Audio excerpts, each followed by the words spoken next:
everyone, and welcome to another episode of the Tech That Doesn't Byte Cast. That's all right. Please remain seated. You can applause later. All right. We're in for another fun show today here. It's episode 12. Lots to talk about here. But before I get into that, let's bring in my co-host, my buddy, my pal and comrade, Simon C. Hello. How's it going, buddy? Good, man. How are you? I'm well. I'm just fantastic. No, it's all right. I'm good, man. It's all right. All right. Oh my God, we got a comment. Hello, Whoa. Enzo the Hi there. Animatronic. Hello. Thank you for tuning in. Yeah, we'd love having you tune in. Thank you so much. Yeah, I mean, you are our very You are first now our comment. number one fan, whether you want to be or not. You are our number one fan because you are the only fan that's watching. Right, exactly. There's that too.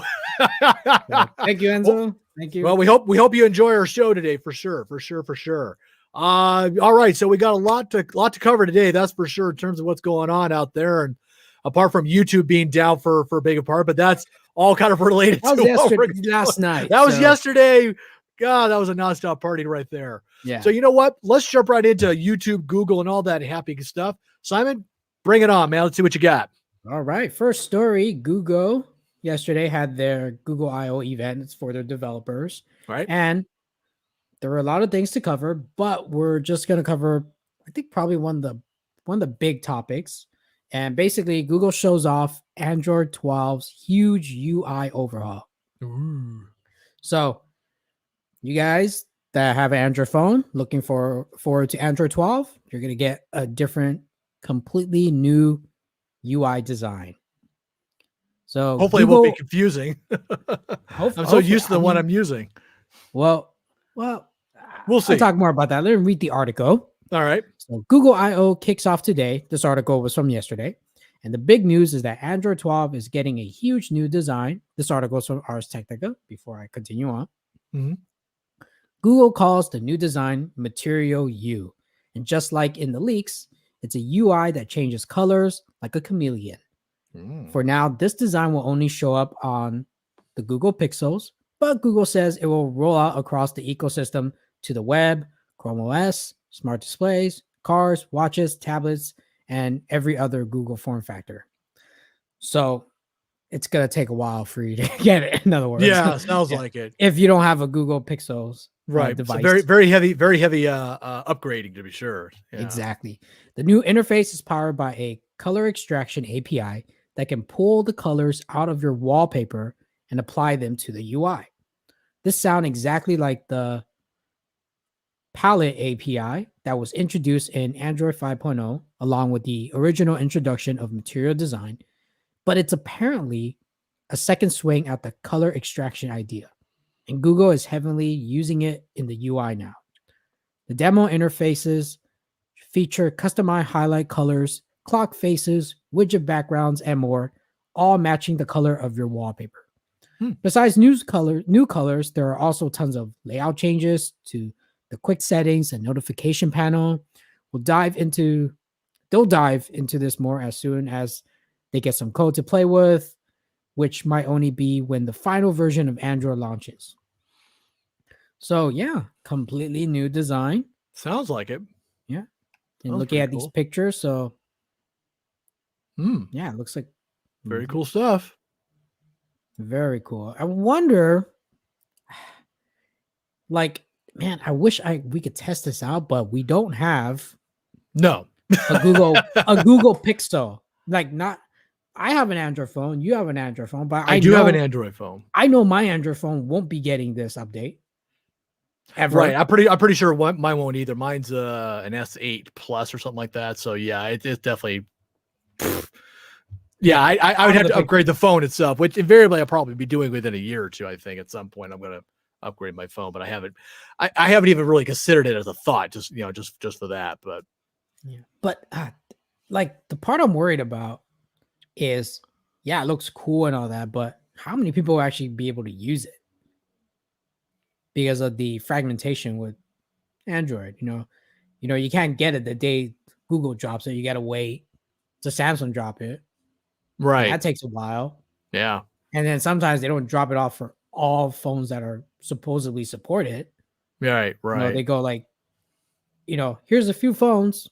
these get it first, and then okay, wait a while, then the other ones, and then by the time they finish it, it's like here's and Google announced Android 13. It's like, oh my gosh, like you can't catch up because the rollout is too slow. Right. Well, I mean, it's the nature of what a conference is, really, is that it actually shows off what's coming down the pike, really. This is big. It's Android 12. This is coming down the pike, coming to a new device near you.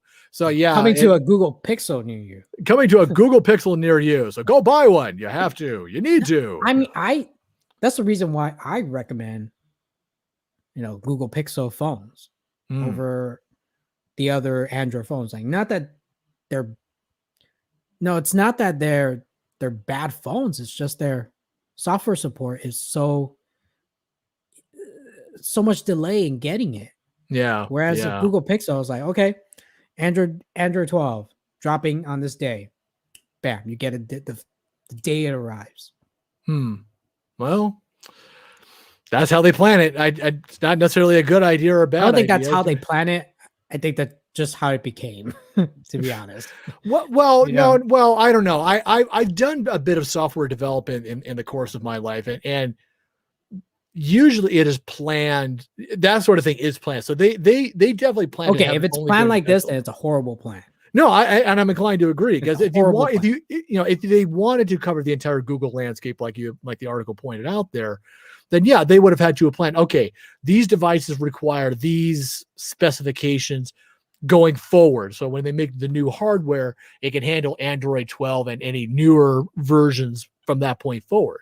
So you don't have to buy just the Pixel. You can get a new Android phone or some other Google device that will have it. Samsung, right, OnePlus, a Motorola.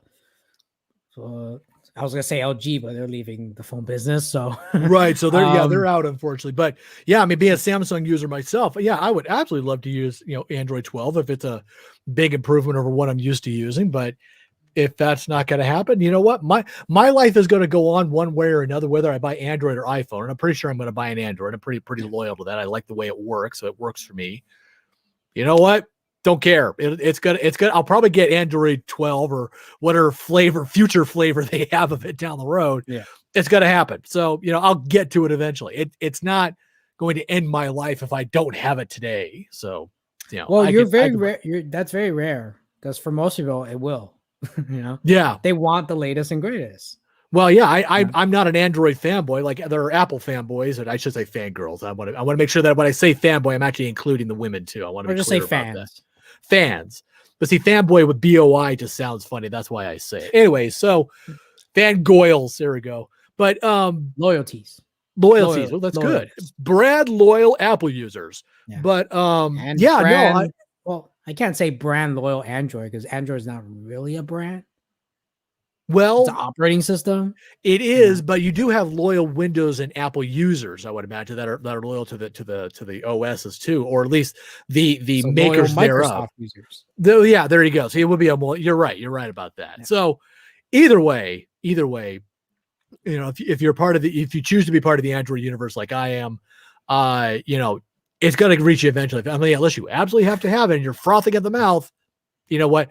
Personally, I can wait. I could totally wait for. I don't need to get the latest and greatest that badly. If I get it, great. But my life's gonna go as long as I can make a phone call. Because it's a phone. And, then it's a win. And the connection's good. You know what? I'm not gonna worry about it. I'm good. Yeah, but I feel like I don't know how Android will fix this problem. I just don't see how they can fix it. I know they've been trying to, but it just seems like. Yeah. It seems like their only solution is just buy our phones, buy our Google Pixel phones. Just buy our phones, and then you get the latest. Yeah, you don't have to wait for Samsung to release it.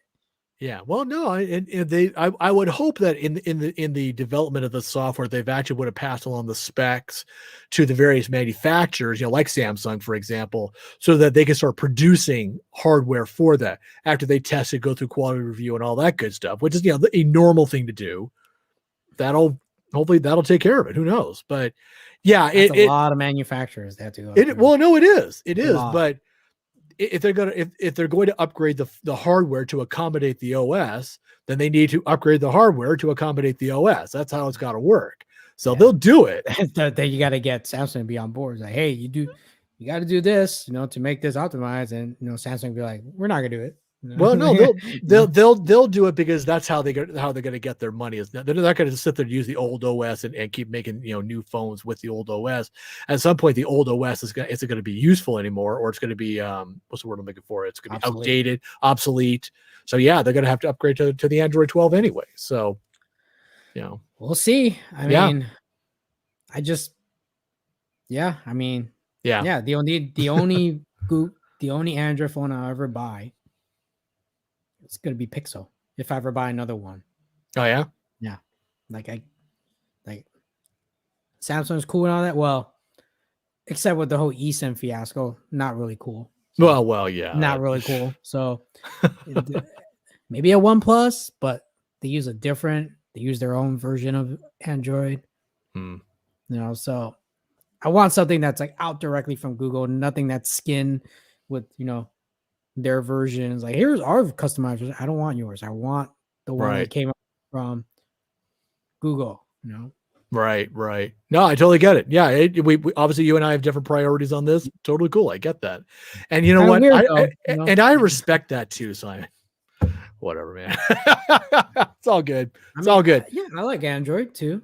I mean, there's some cool things about it. Yeah. This is like the biggest reason why I don't want to transfer. Yeah. Like, I totally get it. It's like you're telling me Android 12 is coming out, but I have a Samsung, S20, let's say 21 or something like that. All right, sure. No, they don't go 21. They go 10, 30s or something like that. Whatever. Like, I have an Android phone that's only a year old, and Google Pixel got Android 12 the day of it dropped. Right. I gotta wait how long? Yeah. Samsung for them to pick up their pace for me to get mines. Yeah. Well, it may be a couple of months, it may be a year, God forbid. I mean, we don't know. A couple months. I don't want it in a couple of years. I wanted the day of when Google announced the day of. I want it now. Yeah. Because in the tech world, that's considered outdated. You don't get it the day of. No, I hear you. I don't care what people say. It's just like, right. No, I get it. It's like I'm comparing. Like, here, my iPhone 12. Yep. Got this in November. It's May now. It's getting old. It's getting old. It's getting old. During this 6-month obsolete technology. It's like if I won't buy a phone right now. Yep. I'll wait till September or October. Yeah, because that's when the new phone right. occurs. So like if you're in that, past that 6 months period at the very beginning, it's even 3 months is already stretching it. Yeah. So well, I wait years. Unlike many, it sounds like I tend to wait years on my phone. And then when it's like, okay, free upgrade, I'm like, bam, that's the price I like to hear. There's no such thing as a free upgrade. Well, there's always a catch-22. Well, it's free enough or highly discounted, and I will take it at that. Is speaking my language. So yeah, it's that's how I do it. That's how I roll. Let's move on to the next story. All right. Speaking of Google. Talking about the Google I/O conference, which does sound like a whole heap of fun. I would imagine there were many new apps and other tech that probably came out during this thing. The BBC.com actually brought out this very interesting article. Google AI tool can help patients identify skin conditions. Now, obviously, this is an important article to the British. Not that it isn't important to the Americans too. Don't get me wrong about that. I had a good chuckle about this. But okay, so Google has unveiled a tool that uses artificial intelligence to help spot skin, hair, and nail conditions based on images uploaded by the patients. This was unveiled at the Google I/O conference. This dermatology assist tool is supposed to launch later this year. Okay, so now some points about this app. The app has already been awarded the CE mark in Europe. Now, if you don't know what that is, a CE marking is an administrative marking with which the manufacturer or the importer affirms its conformity to European health, safety, and environmental protection standards for products that are sold within the European Economic Area. So basically, it's like a big stamp of approval. Okay, it's good enough for Europe. There you go. That's literally all it really is. which I guess it's good. It's a sign. It's not necessarily a sign of quality, but it's just simply says, okay, yeah, the bare minimum is approved for what our standards are, and that's all that bit is. Okay. So the AI in this app can recognize 288 skin conditions, but, and here's the cover your butt part, it is not designed to be a substitute for a medical diagnosis or treatment. Okay. It's just an app. If you think there's a problem, go see a doctor. Go see a doctor. Go see a doctor. All right. So it took 3 years to develop this app, and it trained on a data set of some 65,000 images of different skin conditions, plus millions of concerned user submitted images, as well as thousands of healthy skin in all shades and tones. The app is named the Dermatology Assist and is essentially ready for market. So imagine that you get this app, right? And you're going to go, geez, I wonder if this is infected. And you could actually, I guess, point it at the phone at this whatever is on your skin, and it'll tell you what's wrong, or you hope is wrong, or what's right. God knows what that might be too. But do you know why this app was created, Simon? Why do you think this app was created? Take a wild guess. I'll get more info about you. Yeah, let's go. You know what? That's the number one reason. The number two reason of what prompted this app to get created, it seems that there are nearly 10 billion searches for skin, hair, and nail issues on Google search engines. Okay, I'm way off about that. No, you're right on, because if you're logged into Google, they know exactly what's wrong with you. So you're spot on. You got the good conspiracy angle. I'm with you on that. So it's not a conspiracy. They pretty obvious. They are watching us. No, you're absolutely right. Okay, not watching is like, no, they're tracking us. Oh my God, not that. No, I mean, like, nothing is free. So you have a Gmail account, they know exactly what you're doing. That's true. So that's what I get with free service. Exactly. Okay, so with all the searching and all this research that's been done, and whatnot, the app itself, while it has not been approved by the FDA, a similar app was created to assist with diagnosing lung cancer. So there is promise that this particular skin app will get approved as well. Now, what tends to be more significant about this particular app is that this tool is being placed in the hands of the public rather than in that of doctors. See, Google views this AI as better than searching for the information yourself, rather than substituting for medical advice. So basically, the idea being is that, instead of like looking up on WebMD, for example, and be told that you're going to die because you've been, you got bruised playing ping pong or something, you could just use this app to kind of check yourself, if you will. It's like, oh, okay, this says that I've got, dermatitis, or it's just dry skin, or, I've got this horrific rash that actually has to do with Ebola, and it's actually eating me from the inside, whatever it might be. But that's what this is about, is that why not put the power to the people to figure out for themselves what they might have, with, I would presume, a fair amount of accuracy, and then decide whether or not they want to panic about it and go call a doctor. So no, I agree. I mean, like, there's so much of these different websites, like WebMD, like, you don't know. Yeah. Like, they say one thing and the other one said a different. Like, I don't know anymore. It's like, I know, why would they lie on the internet, Simon? I can't figure that out.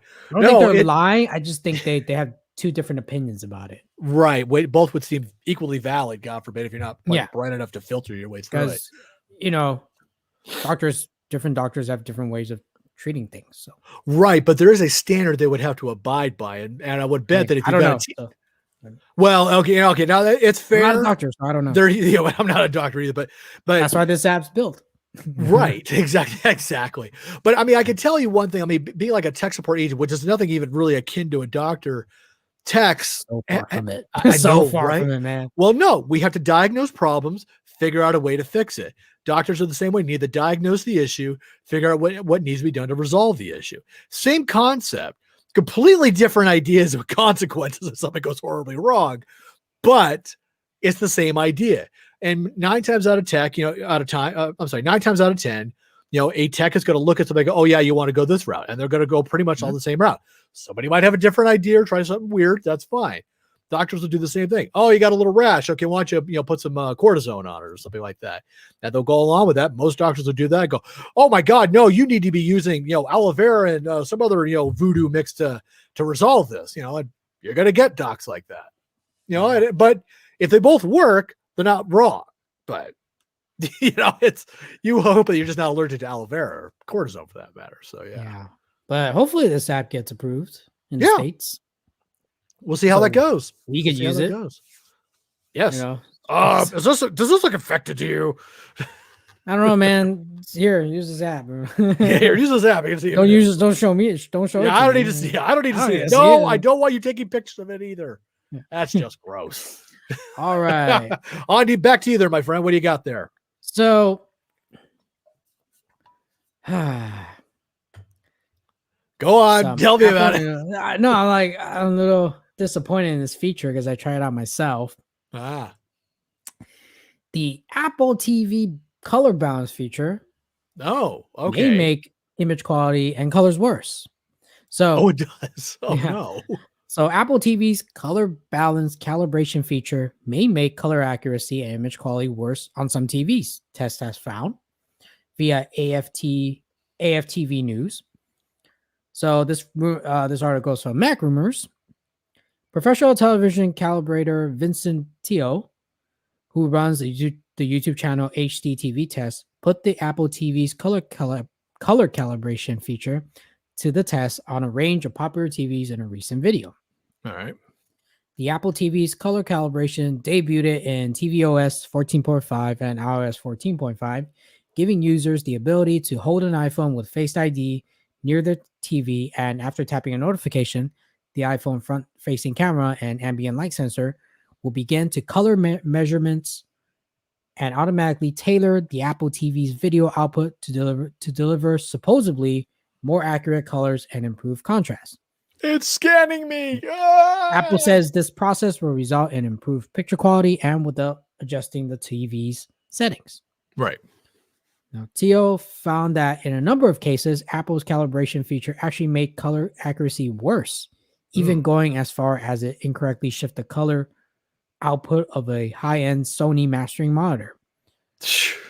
When set to the most accurate out-of-the-box color presets, 2 of the 3 TVs Teo tested had their color accuracy made worse. On a Samsung QLED TV, the overall color accuracy improved, but the image was incorrectly shifted to a cooler blue tone. On a Sony LED TV, the feature made the color accuracy worse and similarly made the image too blue. On an LG OLED TV, the calibration feature did manage to improve color accuracy without making the image too blue. When the tests were rerun with the TV's default color presets, the Apple TV's calibration feature improved color accuracy on all 3 models. Even so, Teo found that when color accuracy was improved, image quality was degraded in other ways. Since the Apple TV had to shift the color output so much in these instances, the resulting image suffered from unwanted color banding lines known as posterization. Nice. Teo test indicates that the Apple TV's color calibration is certainly not a replacement for professional color calibration using specialized tools, and should be used with caution. AFTV News suggests that users may be better off using color balance feature to see how drastically it changes the TV images, and then attempting to match the result with the TV's built-in color options. Poor Apple. I tried it out. I did try it out on. Did you try it out? Is it really awful? I didn't see what Teo mentioned, but it certainly didn't improve it. It looked exactly the same. Oh wow! Well, so maybe you were already set then. But yeah, that's. So it didn't really do much because I did play with it, and if you guys want to check out that video, just click on the card right here. Now I review iOS 14.5 along with the calibration. Yep. And yeah, it just didn't look any different when I did it. It was like I don't see any changes. So in my case, it didn't do anything. So rather than I wish I was able to see like, oh, did it make it better? Did it make it worse? But for my testing purposes, nothing happened. So what you could have done though, did you actually try like screwing with the color to then see if it actually would calibrate back to the default or whatever you had it at? I tried. And it didn't change it? Didn't change anything. Really? So it's like it was weird. No, I mean I could play around it a little bit more, but yeah, I just I don't know what it did. I was like, it just didn't work. Sounds lame Zords is I think is the word I would use here. It's that's So too bad. I think it's more like a hit or miss kind of feature. Yeah, it sounds like it probably needs a bit more dev time to get that right. Or good concept, but no, since there's so many TVs out there, it's kind of hard to really pinpoint which one's gonna work well, which one's doesn't. So good concept, Apple, but better luck next time. I mean, improve it. I don't know. I mean, I don't know, or just completely remove it next OS someday. Maybe that's what it is. But I would imagine they'll probably keep trying to refine it because I'm sure there's gonna be like tons of feedback similar to what you're getting. It's like, yeah, I didn't really change anything. Or, wow, I screwed this up, and here's what I took a picture of, and here's what it didn't color balance to, and maybe they'll be able to use crowdsourcing as a means of being able to like come up with a bunch of test cases that'll help them refine that better. Yeah, so we'll see. Or here's what Apple will do. We're just going to release our own TV. Right. It'll color balance itself. Yeah, it'll color balance itself. So God, nice. I mean, I wouldn't be surprised. I mean, it was rumored that they were in the process of making an Apple TV, an actual real TV, not a streaming box. Nice. Yeah. All right. That never came to fruition. So. Well, see that they're keeping it very quiet. It's in the back somewhere. Don't worry about it. We'll get to it later. I don't know. I mean, we'll have to see. We'll see. Hopefully it'll improve. Yep, I agree. Well, thinking about about all this color balancing and recognizing things and whatnot, CNET.com had an article about the best facial recognition security cameras for 2021. Creepy. Right. I know. I maybe it's just me, but I can't imagine seeing a need for either indoor or outdoor ones, maybe, but for indoor cameras to require facial recognition software. Yeah. It's like you're indoor, you walk in, Target acquired. Right. It's like, oh, dude, I live here. What the hell? What, man? It's me. I'm just wearing a hat. No. Right. Be like right out of RoboCop. It's like, you have 10 seconds to comply. No, wait, stop. God. Okay. So, right. So now a number of you, have either a Ring doorbell. I know that I have one as well. I even did a review of it last year. Process of installing one. Oh, you are. That's a good thing. Which one are you using out of curiosity? Which one did you get? Do you remember? I don't remember. I had to check. Big help you are about that. Thanks, Simon. No, I'm kidding. Hey, man. It's just a doorbell. It's just a damn Target acquire. Right? Target acquire. No.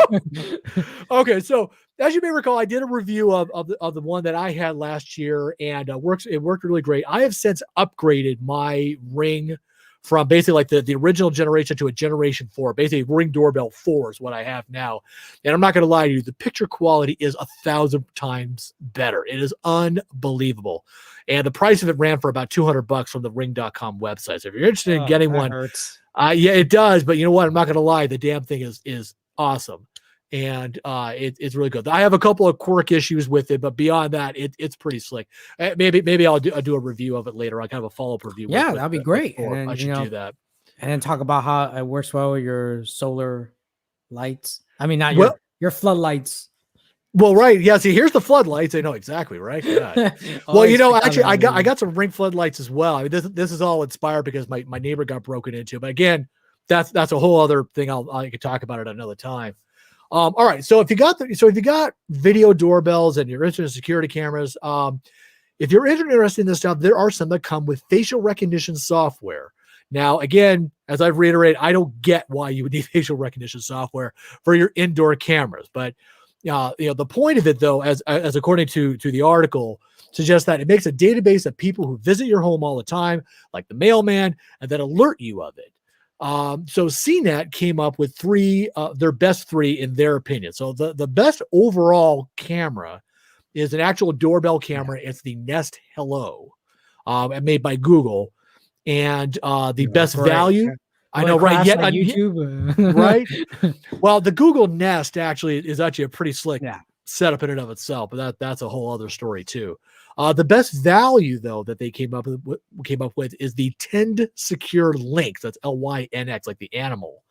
And the best smart home support is the Nest Cam IQ Indoor. Okay. So these three cameras, I'll tell you a little bit about them. So according to the article, the Nest Hello seems to be the best at the facial recognition itself, as well as being the least expensive of the three Nest brand doorbell cameras. So they have the Nest Hello, they have the Nest Cam IQ Indoor, and they also have an outdoor one. So there's three of them. And of the three, this is the cheapest one. The best overall one? With this, the best overall is this Nest Hello, right? That runs for $179. And of the three Nest cameras that they have, which basically have like all the same facial recognition software available to them, this one is the cheapest of the three. Oh, okay, this one's the cheapest of the three. Okay. Right, it's the cheapest of those three. Now, the wild part about this is that the facial recognition feature costs extra at either $6 or $12 a month, or $60 or $120 per year. Right. So basically, like kind of like with the Ring doorbell, you pay $3 a month or like $30 a year to have it store your videos, for however long they'll store it for you for, and a couple of other features that go with it. That being the biggest one is the video storage, so that if the cops happen to come by and say, "Hey, yeah, I just see a car go by at this time," they could pull it up. And again, I actually was able to help a cop with that recently. So that's what you pay the fee for, as opposed to just being able to see who's out there. Does the feed include a robotic voice, a target acquired? I wish it did, because that would be really cool. But cool. Yeah, right. Target acquired. Oh my God, no. But yeah, no, it doesn't do that, unfortunately. Which would, I'm not gonna lie, would be really cool. But I would buy it. Right. Maybe we should have gone to the Google I/O conference and talked about that. All right. So there is unfortunately an additional cost if you want to use the facial recognition feature. So if you're willing to pony up another 60 or 120 a year, there you go. All right. So coming in second, as I mentioned before, was the best value, the 10 Secure Lynx. It's an indoor camera that only costs $60, which, despite its ridiculously cheap price, apparently it really delivers on the performance.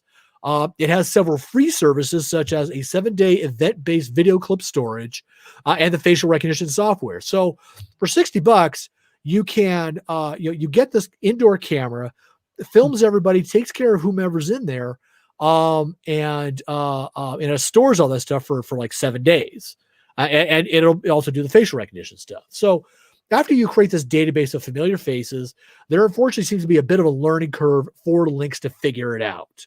But I guess once it does a pretty good job. Right. So right, potentially even more dangerous. Right, exactly. Like, we're not sure who you are. told me last time it was. I don't know who you are. And I'm like, let me give you the safe word you gave me. Okay. I forgot the safe word. No, I am a $60 camera. What do you expect? No, stop. But according to the reviewer, he said it was a good option if you're looking for the most bang for your buck. So they actually had a link to the Amazon page for it. And when I went there for this particular camera, it came out to be $239 on Amazon. And I'm like, how the hell did the guy come up with $60? Well, you go to the manufacturer's website and it's $60, which is great, but they have no inventory. So I don't know what the markup is all about, or if, God forbid, there's a subtlety in some kind of a component that makes it a different model or something. Yeah. And that's the reason for the price difference. I don't know. I didn't read the details on the Amazon page that carefully. It had some good specs on it, like 1080p. It's Wi-Fi compliant, but it only works on the 2.4 gigahertz and not the 5 gigahertz Wi-Fi. Which is better only because it extends further out. So if you got the camera in a somewhat remote area, it's likely to pick up the signal better. Oh, so you got that kind of thing. But there were some other specs I didn't look into too carefully, so I couldn't really see the justification for why in the world there would be another, $170 odd, between the website and Amazon. Yeah, it was a little weird. That's weird. It was weird. All right. Well, last but not least, we have the Nest Cam IQ Indoor for $292. And yes, as I mentioned before, there's an outdoor one for $329. And well, here's the sad part. It has the same features, both free and paid, like the Nest Hello above. So if you still want the facial recognition stuff and all the storage, you still have to pay extra for that, apart from paying all this extra money for a camera that is used indoors or even outdoors. It's insane. So I mean, from a value standpoint, if you want to have a doorbell that records stuff. Arguably the Nest Hello and the Ring are comparable. Granted, the what do they call it? The Nest Aware, I think is what it was called. That's the extra service. They have Nest Aware and Nest Aware Plus. That's the difference between the $60 and the $120 versions. There is that Ring charges half that money. So it's either like 30 and 60. So that's a big saver right there. So if you're looking for a cheaper option, but you got a little money to burn, the Ring is arguably a better option in that case. But yeah. I agree. They do make good products. But there is one thing that actually sticks out about the Nest Cam though, is that it comes with Google Assist, the Google Assistant already integrated into it. So basically, it is doubling as a Google Home speaker if you want to ask it questions, talk about the weather, have it tell you jokes, similar to the Amazon Google Alexa. Acquire Target. No, no. But it's similar to the to the Amazon Alexa, which it also can work with. So it doesn't even matter, what home device you've got, whether it's the Alexa or the Assistant, or excuse me, the Google Home device, it works with both of them. That's and cool. If you want to read more about it, the article's on CNET, and there are links to more detailed reviews about those cameras if you want to check them out. Nice. Yeah. Google Alexa, work together, acquire that target. I got something you can acquire there, buddy. I'll show you. God. Come on, for that much amount of money, I better expect that feature. Right. That's what's facial recognition. Right. But see, I don't get the whole the need for facial recognition. I mean, unless it's pointing outside. If it's pointing outside, I could see some valor to it. But indoors, you're going to see the same people all the time. It's hopefully. Granted, maybe unless your wife's fooling around with somebody else or whatever it is, or who's that? I don't recognize that. Who's this guy in my house? Google, who is that guy? And why would you be so unidentified person? Yeah, would you acquire that target, please? That'd be great. Okay, thanks, bye. But I can see that the valor, I suppose, that at least if it's indoor and somebody happens to break in, they could get a really good picture. They could recognize it, or they could use that to scan, maybe you may get scan it later on, but it's not linked up to any police departments or anything. So I don't see the value in that regard to the facial recognition software unless it's linked to the cops or to a federal database or whatever. I mean, it seems like overkill. Although on that same page, the article above it was actually talking about how was it Google or somebody did not want to provide facial recognition software to the local police departments, even though they had developed it, but because of the pandemic, they held it back for a year. But now they're like, you know what? We're not really looking to give the cops more tools to cause issues and whatnot. Because there's a lot of political issues and racial issues that go with that whole thing too. So on that same page where this article is at, if you look above it, to the article above it, it actually talks about the facial recognition software not being renewed for the cops. So I'm like, so there's that. So I don't know. It's kind of a weird thing to have on an indoor camera. An outdoor one I could see, but it doesn't make any sense to me why they would do that necessarily, unless it's going to link to a criminal database of some kind. It's like, who is that? That's your son. Oh yeah. Right. Are you sure? Oh, yeah. Google, is that my son? Yes. Yeah, right. Okay. Yeah, and he's got a rap sheet as long as your arm. Oh my god. Okay, so moving on from cameras. Going for cameras. And it's our last story of the day. Last story of the day. This is just kind of an update on the drama and the ongoing stuff. Oh no, not drama. No? Well, drama and comedy, or whatever the hell you want to call it. Before we get to drama and comedy, we got to talk about this little product right here. Oh, okay. Bring it on. Yeah. So the M1 iMac reviews has started to pour out. I am holding out watching videos because I know myself. I watch it. Looks nice. My credit cards will be crying. Yeah. No. And we sure as hell don't have any money for it. Yeah. I don't want it to cry even more. Yeah. No. So basically, if I read it, that's okay. Because I don't see it in action. So exactly. So basically, the embargo has been lifted, and several popular tech news outlets, because these guys get review units where we have to buy it to review it. So Nice. So Nice. let's see. I'm just gonna read some. No, there's a video from The Verge. I'm not gonna look at that. So let's see. You can See what they say. The first one, it's from crap. The Verge. Monica Chin said the new colors have generated lots of interest on TikTok and are clearly a hit with certain crowds. I'm not quite convinced that the jazzier models will fit in outside of the especially stylish homes and offices, but I'll say I've never seen so many of my friends or so many people on TikTok as excited about a tech product as they seem to be about the new color iMacs. The hues are a nice change, aren't obnoxious, and are clearly hit with certain crowds. As seen in benchmark results last week, the new iMac benefits from the impressive performance of the M1 chip, with Chin noting that there has never been a better Mac to buy for simple everyday tasks. Quote, this iMac model achieved a higher score on the Geekbench 5 single core benchmark than any Mac we've ever seen before, even the iMac Pro. That thing costs a lot of money. Yeah.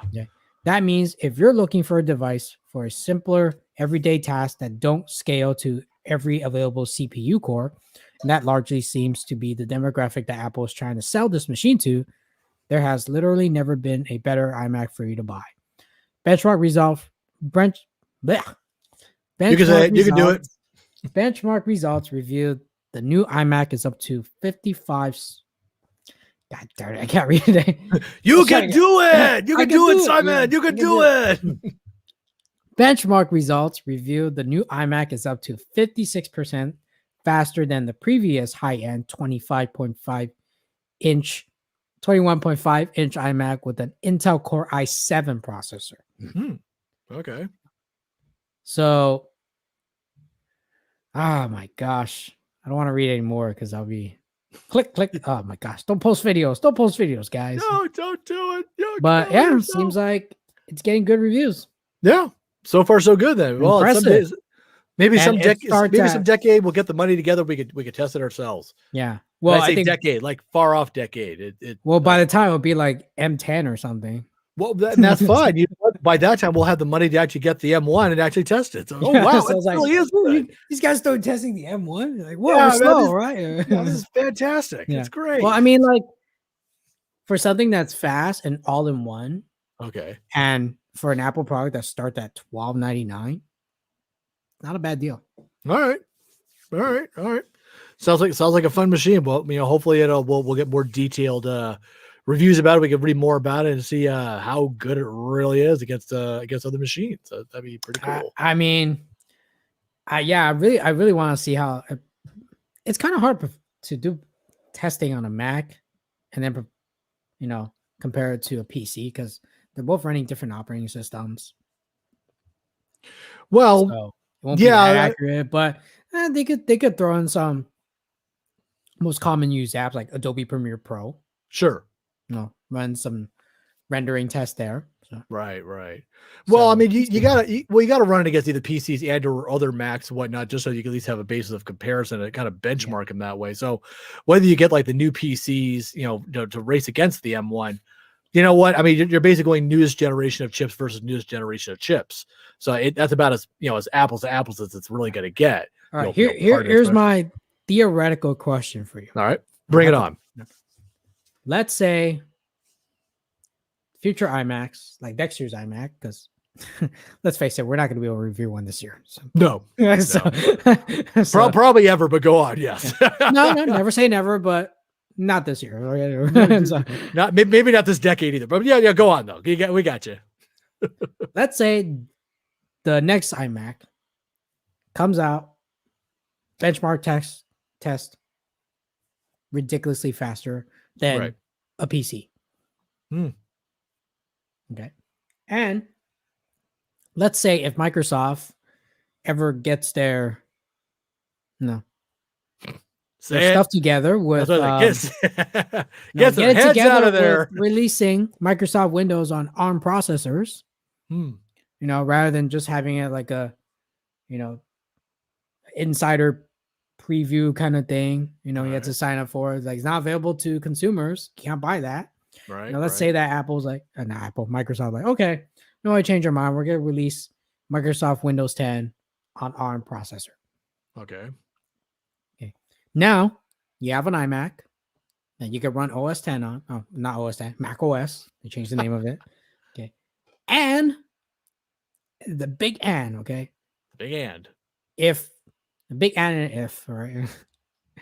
If Microsoft finally license Windows 10 for ARM processors, then Apple could technically kind of double it again with Mac OS and Windows. Because right now with the M1s, you can't do that because Microsoft does not have a version of Windows that's available to public, but you can still get the Windows 10 ARM processor that's supported, and it doesn't run that well because emulation and stuff like that with older apps in Windows 10 ARM.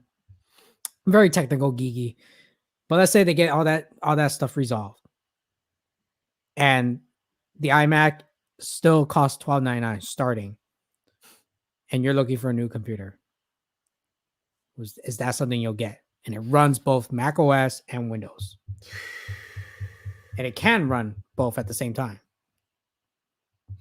Or one or the other. Well, at that $12.99. Well, the bigger trick for me isn't so much as to whether it could run the operating system, it's whether it could run my programs that I use.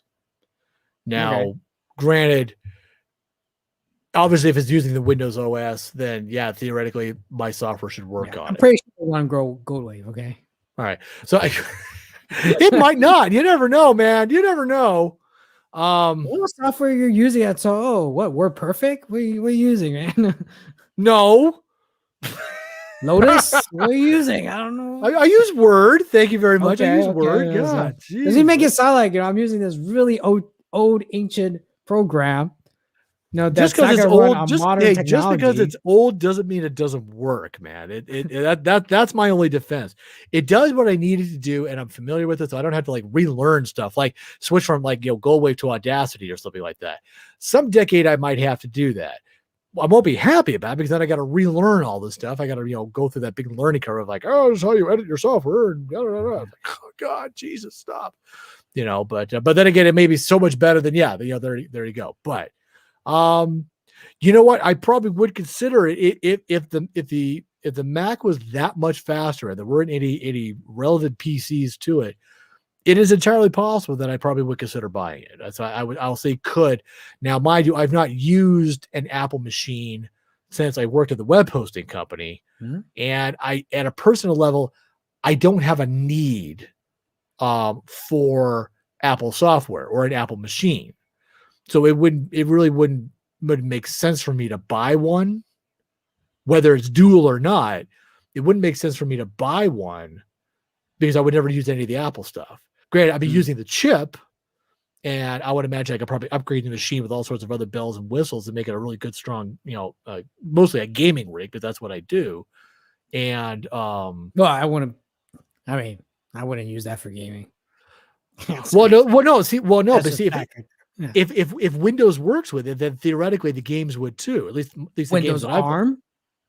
There's a difference. Well, okay. See, I admit that I don't know the difference in this case, but see, and that's part of it.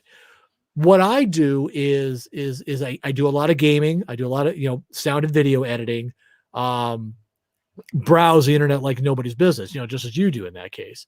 And which again, I want to express my condolences that YouTube went down yesterday for you, and I'm just waiting how sorry I am about that. Anyway, so it's it should be because you're a YouTuber too, man. And it was a big nightmare. I do not as heavily as you, I think, but yeah, I cruise there as well. But it to me, it doesn't make sense to buy a dual operating machine if there's the chance that frankly I'm never going to use it. Or at least use the Apple side of it, because I've never had to, so there's no need for me to do so. So why would I do it? I mean, what if someone gave it to you for free? well, then I got a free computer that I could put on eBay. No, but it's Yeah, this guy's still gonna sell it, flip it. You know? no, man. I'm gonna flip it, and as opposed to flipping it off, right? No, well, you know what? If somebody gave me one for free, I would definitely try to see if maybe I could start using Apple software or whatnot if it came to that. But it's just I'm so entrenched in Windows and have been since 3.1 came out. Yeah, you're still entrenched in Windows 7. You haven't moved up to 10 yet. And maybe some decade I will. You can't say sub-decade because in sub-decade it won't be Windows 10. Well, then it'll be Windows 12. Shut up, man. Fine, whatever. Windows post-pandemic. But Windows 4,000. Windows 4,000. Legacy, right? Windows Legacy. Yeah, the Windows 4,000. But for me, it's I don't have a use for Apple software, and I've never needed Apple software. The only time I've needed Apple software, literally for all the years I've ever done computing, was at the web hosting company.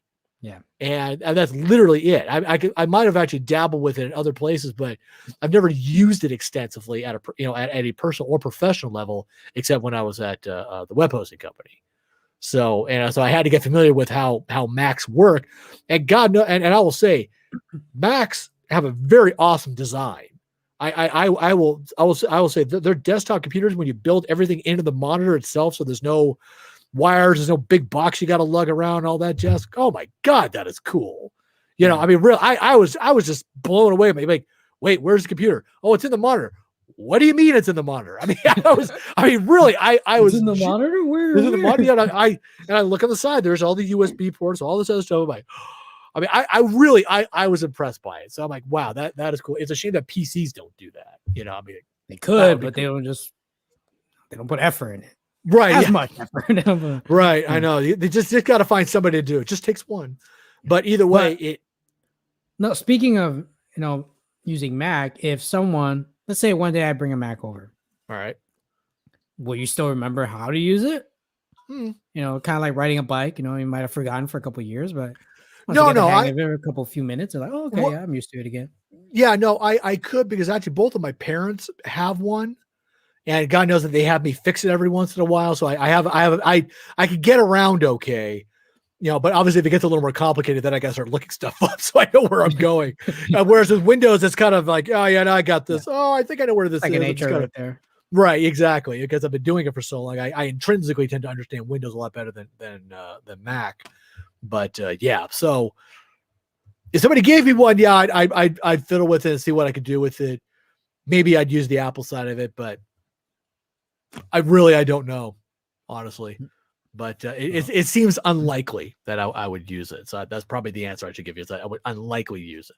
Okay, fair enough. Yeah, big long answer for a short question there, but yeah. No, but I have a long question. So yeah. There was that. But yeah, that's kind of where I stand on it. So good. No, hold your ground. I don't know what I'm saying. Hold your ground. Sure, let's go with that. Target acquired. Target acquired. Oh my God, no. Yeah. All right. Go ahead. All right. We are finished. Last article, and this is as I touched on before all this. This is the ongoing drama and comedy that is the Epic Games versus Apple court case, which is currently in week 3, as I understand it, for determining whether or not Apple is behaving like a monopoly when it comes to their Apple Store and all that good stuff. And Epic fighting that, try to fight the good fight, or if they're really just putzing around and not really getting much done. So basically, the topic that came up that came up for this was a character in the Fortnite game itself. So Simon, what I'm going to have you do, I want you to bring up Google. And I want you to type in Fortnite, Fortnite space Peely, Peely, and press enter. And when you do Peely, Peely. And then I want you to click on the images tab or whatever it's got there. So all you see are the pictures there. And what you're going to see, if they haven't changed this dramatically, and I'm sure they haven't, is the very first picture and the fourth picture. They should be the same color background. And you'll notice that the character in question there is wearing a tuxedo, right? Okay, so it looks like the same here. And so, yeah, you got the very first picture, and then in the fourth picture, he's wearing a tuxedo. So, ladies and gentlemen, I'd like to introduce you to Peely, who is a character that came out in Fortnite in season 8 of Fortnite, and frankly, has provided nightmare fuel to a generation of players, including myself. Because I'm not going to lie to you, this thing freaks me the hell out. So, Peely here, right? I mean, God, it's really creepy when it blinks. I swear to God, I don't know what it is, but something about it really freaks me out. Well, I don't play it, so I don't know. No. Well, no. If you get a chance on your own time, if you really want to do this, you could, look for like an animated, blinking Peely GIF or whatever. And I swear to God, I don't know about you, but it freaks me out when it blinks because it's always smiling. It's got these big round black eyes and it watches you. Geez, yeah. Thank you. It's very scary. Right. Thank you. I appreciate that. So, okay. So here's some actual dialogue that occurred in the courtroom between Apple's attorney, they didn't give his name, to Apple's attorney and to Epic's Games head of marketing. His name is Matthew Weisinger. All right. So here we go. We have a large yellow banana here in a tuxedo. Yes, that's Peely. And that's Peely, did you say? All right. And in fact, in the tuxedo, he is known as Agent Peely, correct? That's correct. To which then the lawyer quips, we thought it better to go with suit than the naked banana since we are in federal court this morning. Okay? Actual dialogue from the court. Now, later on in the trial, one of Epic's lawyers, a woman, came up and decided to come back around to the topic of the not so appealing image of the anthropomorphic banana man here.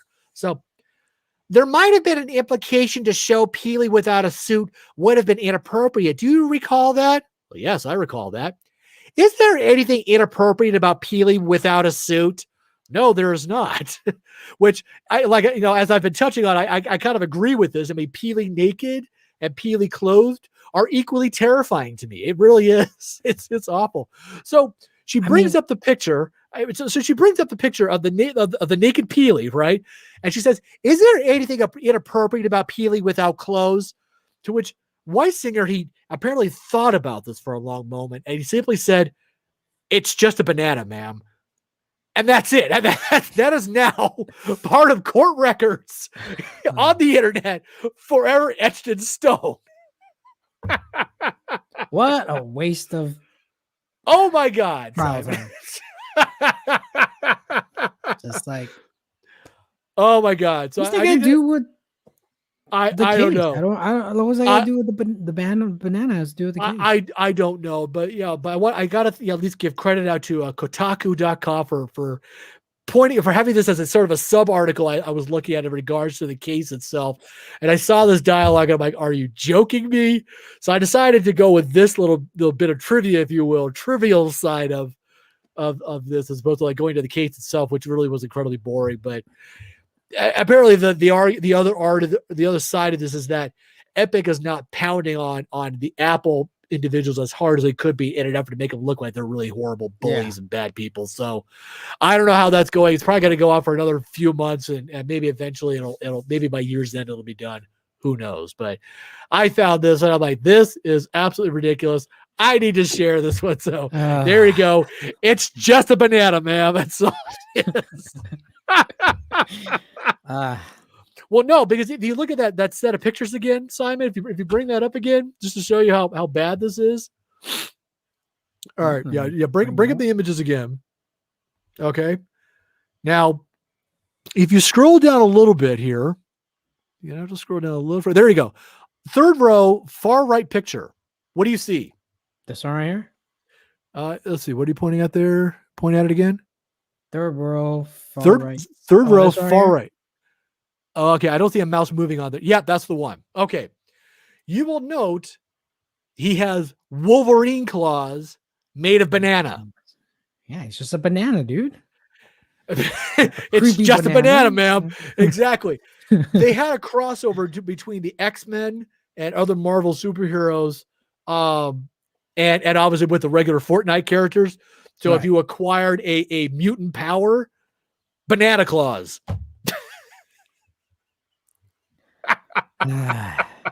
It's done with just that a banana, story. Simon. We're It's done, just man. a banana. We're done. That's like the dumbest thing I've ever heard all day. Oh, I know, right? Okay, Questioning well, about a banana. You know? exactly. All right, well, ladies and gentlemen, thank you for joining us for another episode of Tech That Doesn't Byte Cast. I'm Jeff Worden. With me is Simon C. Please like and subscribe our YouTube channel. We'd love to, and click on the notifications button so you'll know that when we're doing this again or when we post, more reviews of the tech that you use every day. Yeah. By Check us God, out please. on your favorite podcasting app. Leave a review there. Download it. Listen to us on the road. Speaking of going on the road, we'll be off next week because this guy's going on vacation. Hell yeah. Getting out of Dodge and having a good time and drinking Mai Tais or something akin to that. Yeah. Yes, I am. Please be sure to also visit us on TechThatDoesn'tByte.com, and you can actually see all the fun stuff we've reviewed there in the tips and reviews area. You can learn more about us and what great people we are. Whatever. Yeah. We'd love to have you come visit us, validate us, like and subscribe to us, and all that good stuff. Yep. And until next time, we'll see you in 2 weeks. See you in 2 weeks. Have a good one. Bye, everyone.